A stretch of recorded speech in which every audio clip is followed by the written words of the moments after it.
ধর্ম ব্যবসায়ী আলেম নামের জাহেল। এতে মানে ভিউ ব্যবসা করার জন্য, ভাইরাল হওয়ার জন্য মানে বিভিন্ন কাজ করে বেশিরভাগ ক্ষেত্রে। এতে মানে কথাবার্তার ধরনে যেটা বোঝা যায়, এতে 100% ইসলাম, 100% এতে আলেম নামের জাহেল জাহেল জাহেল। দেখেন এতে বলো হজ করবে লেগেছে, বন্ড প্রতি বছর হজ করবে যায় বন্ড। আমার রাসূল জীবনে একবার হজ করেছেন, মাত্র 2বার, 1 থেকে 2বার উমরা করেছেন মাত্র, সারা জীবনে একবার হজ করেছেন আল্লাহর নির্দেশে। আর এই ভণ্ডরা প্রতি বছর হজ করতে যায়। এই ভণ্ডরা একবার হজ করতে গেলে 5-7 লাখ টাকা খরচ হয় বাংলাদেশ থেকে এখনো।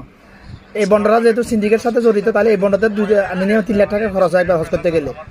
তো 3 লাখ টাকা যদি কজে হাসানা ফান্ড তৈরি করতে পারিস, তোর ফাড়া থেকে তুই, তোর ইউনিয়ন থেকে তুই সুদ নির্মূল করার জন্য কজে হাসানা ফান্ড চালু করতে পারস। কিন্তু এই ভণ্ডরা এগুলো করবে না, ধর্মের ব্যবসায়ী এগুলো করবে না, এগুলো করবে না এই ভণ্ডরা। এই যে আরেক বন্ধ, আরেক ধর্মের ব্যবসায়ী, সব ধর্মের ব্যবসায়ী হারাম জাদা হয়ে গেল। ইনশাল্লাহ বন্ধ করবো, সব বন্ধ। তোদের সবাইকে ইনশাল্লাহ একজন একজন করে